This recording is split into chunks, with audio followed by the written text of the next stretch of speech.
Vamos falar do iluminismo. Iluminismo e romantismo. Vou falar bem rápido disso aí, eu acho que, porque isso aí influencia todos nós.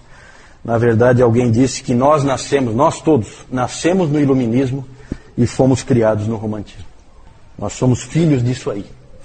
Quer queiramos, quer não. Nós não conseguimos fugir disso aí. Nós somos pessoas diferentes dos outros que vieram antes por causa desse negócio aí, dessa filosofia. O C.S. Lewis chama o surgimento do iluminismo de a grande divisão. Porque a reforma protestante não foi a grande divisão. A grande divisão o iluminismo trouxe. Quem crê em Deus e quem não está nem aí para Deus. Certo? Mesmo que creia, não está nem aí para Deus. O Dr. Calhoun, ele chama a atenção que os grandes nomes do iluminismo sempre são retratados sorrindo. Um sorriso meio jocoso, assim. Por quê? Porque eles creem que eles e outros como eles finalmente poderão responder a todas as perguntas da humanidade usando somente a razão. Então eles aparecem sempre sorrindo. É claro que o avanço científico daquele período, século XVII, principalmente século XVIII, trouxe essa percepção. É o período de muitos cientistas de destaque, como o Isaac Newton, né, um cientista fundamental para a humanidade. O poeta Alexander Pope disse o seguinte: a natureza e as leis da natureza estavam escondidas em trevas. E Deus disse: haja Newton, e tudo tornou-se luz. Não sei se é uma referência ao irmão ali, eu acho que não. Deve ser o Isaac Newton, né? Deve ser o Isaac Newton. Mas eu cheguei a considerar a possibilidade. Não, para marcar um pontinho, né? Marcar um pontinho. Gente, a influência do iluminismo é o racionalismo de Descartes, né? Descartes, francês, e o empirismo de John Locke. Na verdade, parecem coisas contraditórias essas duas linhas filosóficas. O racionalismo, ele é do continente e o empirismo é das Ilhas Britânicas, certo? O Descartes, ele é bem conhecido, né? Ele tem aquela famosa frase, quem é que sabe a famosa frase do cogito ergo sum? Como é que é em português? Penso, logo existo. Né? Porque o racionalismo do Descartes, a ideia dele foi a seguinte: será que ele podia partir da mente dele e aí conceber todas as coisas partindo da sua própria mente e aí construindo racionalmente todas as ideias que existem? Foi isso que ele fez, partir da própria mente dele. Né? Penso, logo existo, e daí eu parto. E o empirismo parece o contrário, né? Porque o empirismo é assim, ele começa do que existe. Eu aprendo com o que existe. A minha mente recebe aquilo que ela vê, aquilo que ela experimenta. Certo? Parecem contraditórios, mas chegam no mesmo lugar. O que falta aí nesses modelos filosóficos? Né? Todos eles trabalham o conhecimento. Mas o que falta? Deus.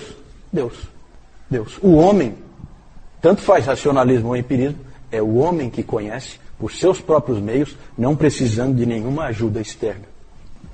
Então Deus está jogado na lata do lixo aí nesses modelos. São abordagens diferentes, mas chegam ao mesmo ponto. Do iluminismo surgiu uma nova forma de religião a que se dá o nome de deísmo. Era uma religião racional.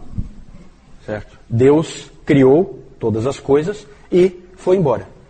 É o grande arquiteto do universo. Certo? É o relojoeiro que deu corda no relógio e foi embora. E agora o homem é senhor da criação e é ele que vive, não existe relacionamento com esse Deus.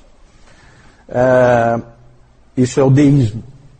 Os expoentes aí do iluminismo são Voltaire, Diderot, Thomas Jefferson, dos Estados Unidos, né?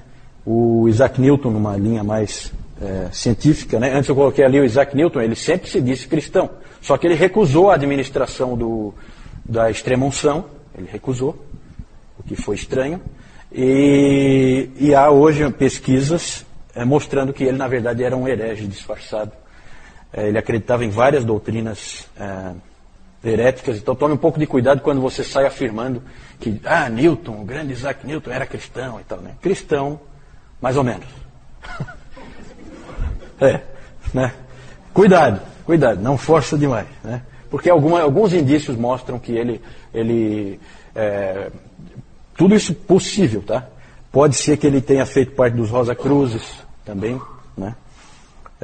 Mas ele realmente, ele era inclusive um teólogo, ele escreveu um comentário do livro de Daniel, ele lia a Bíblia, certo? Mas não sei se era um cristão nascido de novo.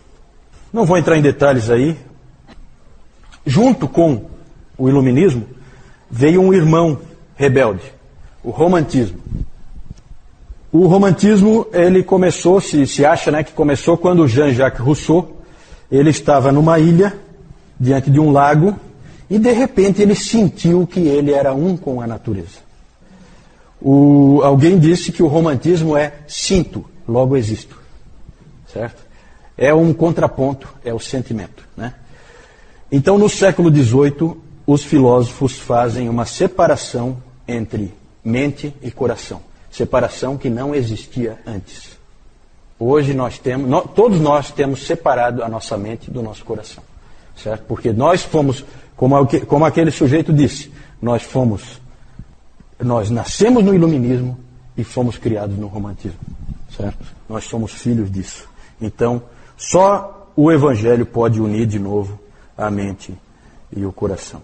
O iluminismo sempre trabalha a mente e a razão e acaba caindo no deísmo. E o romantismo aponta sempre para o coração, para as emoções, e acaba caindo no panteísmo.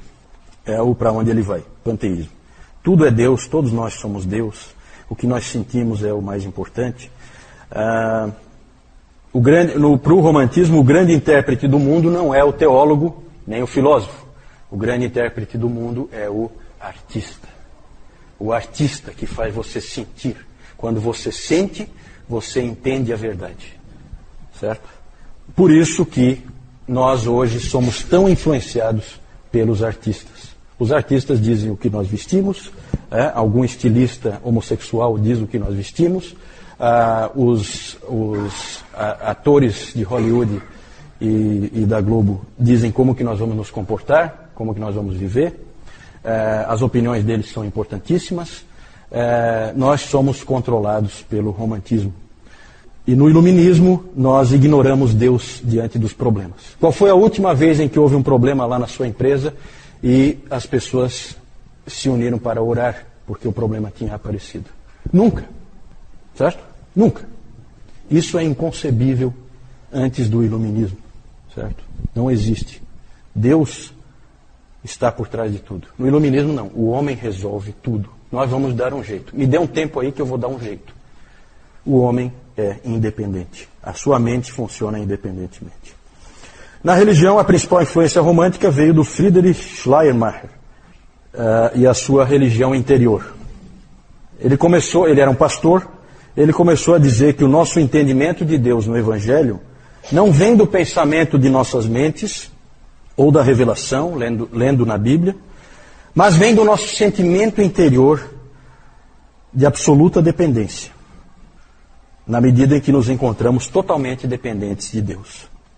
A teologia passa a ser mais subjetiva, é o que eu sinto. Eu sinto que isso aqui é verdade. Não importa o que a Bíblia diz, é o que eu sinto. Todas as igrejas sofrem com isso hoje, né? Antes se procurava minar a autoridade da Bíblia. Hoje não precisa mais. Porque se o indivíduo não sentir que aquilo ali é verdade para ele, então não é. Né? O individualismo fica fortíssimo. Porque eu sou... tem aquela famosa frase do Ralph Waldo Emerson. Né? Não sei se é alguma referência ao nosso irmão ali. Né? Mas esse Emerson é o pai do transcendentalismo. E ele dizia aquela famosa frase. Obedeça a você mesmo. Certo? É isso que todo homem moderno, contemporâneo, faz. Ele obedece a si mesmo. Certo? Ele faz o que ele tem vontade. Né? Imagine o problema que isso é para o cristianismo. Certo? Mas isso é romantismo. O que eu senti no coração é isso que eu vou fazer. Na verdade, a teologia, então, passa a ser mais objetiva. Não é mais assim diz o Senhor, ou a Bíblia diz isso. Passou a ser mais do tipo, eu penso, eu sinto, eu creio. Então, esse é o tipo de homem com o qual nós temos que lidar, tanto nos outros como em nós mesmos. Né? Homem que não pensa em Deus num primeiro momento, pensa sempre em resolver o problema ele mesmo, confia muito na sua capacidade e na capacidade dos outros, e faz o que quer, faz o que sente, e vive como sente que deve viver. Né? Esse é o homem moderno. Não foi sempre assim. Os homens que viveram antes dessas filosofias aí eram homens e mulheres diferentes. Né? Hoje em dia a gente vê a dificuldade que é para você ter as igrejas seguindo a palavra de Deus. Né? Por quê? Porque é racional. Né? É racional. O que diz ali é para você fazer. Ah, não, mas eu sinto assim, eu sinto assado. Né? Quantas vezes o Nilton tem que vir aqui falar de questões do casal, do marido ter que assumir a liderança da família, numa família puritana? Isso é garantido, eles não são iluministas, e nem românticos. Né? A mulher ser submissa numa família puritana, está garantido, não são iluministas, não são românticos. Certo? É outro tipo de pessoa. Isso vai acontecer naturalmente. Hoje é difícil. Hoje você pega um livro cristão que fala, por exemplo, sobre o casamento, e aí vem ali dicas de como que o casal deve se relacionar. E aí você vai ver, maridos, elogiem sempre as suas esposas, nunca critiquem. Como diz a Bíblia, né?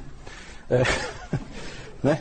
Recomendações assim esquisitas que vêm da psicologia, nunca vieram desse livro, né?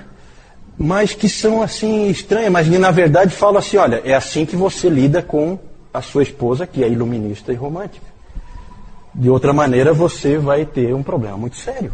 Essa é a palavra que está passada ali. Então mudou tudo. Mudou a teologia, mudou a maneira de pensar, mudou a igreja. Por isso que a gente tem que falar um pouco de iluminismo e romantismo, porque nós somos pessoas comuns, mas as filosofias em voga nos afetam e nos afetam muito, e a gente nem percebe, porque a gente já nasce dentro dela. Né? Então a gente não tem como saber. Tá legal, gente? Vamos parar por aqui. Pode passar aí só para eu mostrar as figuras, para não ficar essa parte aí. Vamos ver se eu lembro quem são esses aí. Ó. Sempre sorrindo, né? Olha o sorrisinho irônico do Voltaire. Certo? Diderot ali em cima, Thomas Jefferson. O Descartes está mais carrancudo, mas é porque ele não é do iluminismo, ele é antes, né? Então ele está um pouquinho mais carrancudo. Esse aqui é o David Hume, eu ia falar, mas eu pulei. Pode passar. Lá, quem é aquele lá? Isaac Newton, né? Isaac Newton com a sua cabeleira. Há uma semelhança, né? Tirando o cabelo, tirando a franja,